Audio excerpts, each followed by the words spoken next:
This week on the Island Times, Neptune Beach takes up a resolution supporting the Competitive Workforce Act. The beach's mayors addressed the Chamber of Commerce, and paid parking will be returning to the Jacksonville Beach Central Business District.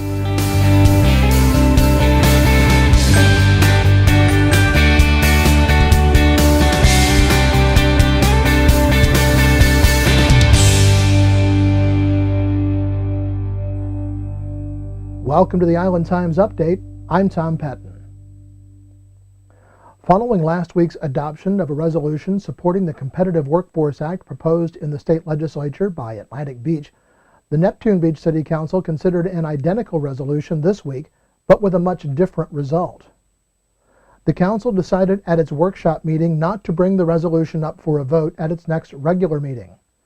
Councilors Scott Wiley, Kara Tucker, and Richard Arthur all said that the timing was not right for adopting such a resolution, with Councilor John Jolly and Mayor Harriet Pruitt in favor of bringing the resolution to a vote. Residents addressing the issue were heavily in favor of adopting the resolution, and there were several people from outside Neptune Beach who addressed the council.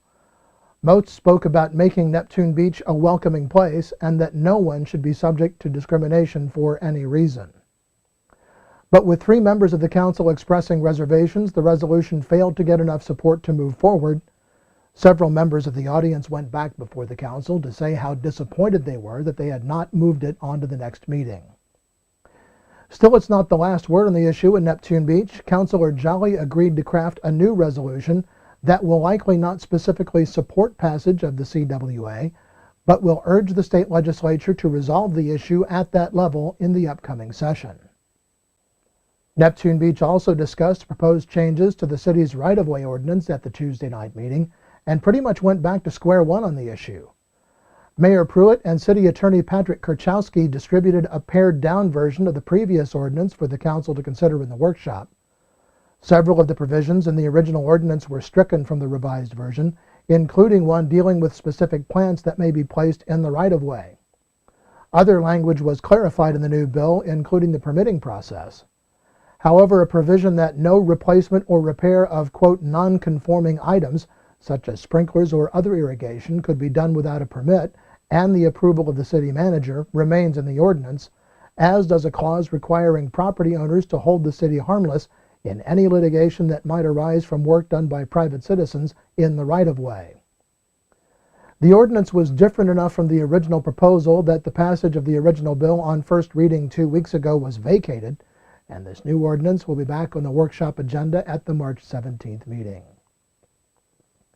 In Jacksonville Beach, the City Council voted to authorize City Manager George Forbes to begin contract negotiations with Lanier Parking Solutions, who scored highest in a request for proposals to take over the city's paid parking plan.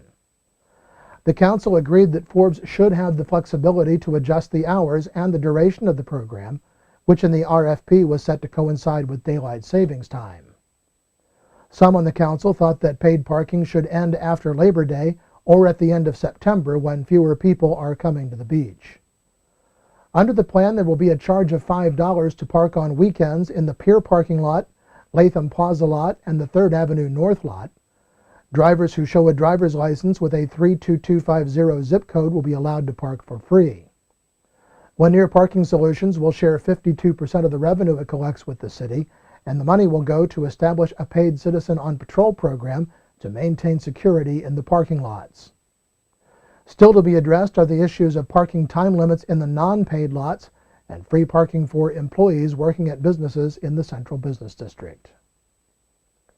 The 3 beaches' mayors and the commander of Naval Station Mayport all addressed the monthly luncheon of the Beaches Division of the Chamber of Commerce last Thursday. Each of the mayors outlined accomplishments for their cities over the past year.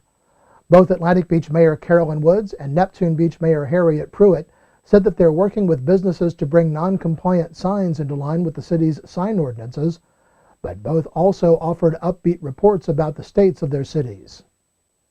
Jacksonville Beach Mayor Charlie Latham said he and the council are working towards making Jacksonville Beach more family-friendly and attracting businesses that will help achieve that goal.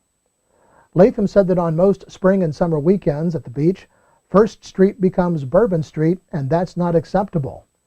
He said over the next several months, we're going to be working very, very diligently with the help of public opinion, to design the true Jacksonville beach that we want to see. Commander Wes McCall at Mayport said the base has recently welcomed 3 coastal patrol ships and will soon be the home port of several littoral combat ships, and that will add about 3,000 residents to the area. He said that by 2020, as many as 11 of the littoral combat ships may call Mayport home. The Chamber also presented a plaque to Linda Culhan, one of the owners of Culhan's Irish Pub in Atlantic Beach, as the beach's Small Business Leader of the Year. From the calendar, don't forget that the 26-2 with Donna will be run Sunday, and that will cause some traffic interruptions in the beach's communities. The full marathon, half marathon, and marathon relay will start at 7:30 Sunday morning from 200 ATP Tour Boulevard. Course and spectator information can be found on the event's website, beachescancermarathon.com.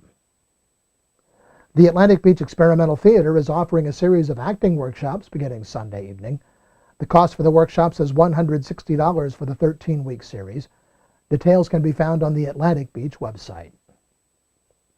The National Weather Service says a cold front that has moved through the area will bring us a chance of showers over the weekend and into the first of next week. Details of these stories and much more can be found here on The Island Times at www.theislandtimes.com. I'm Tom Patton. Thanks for watching.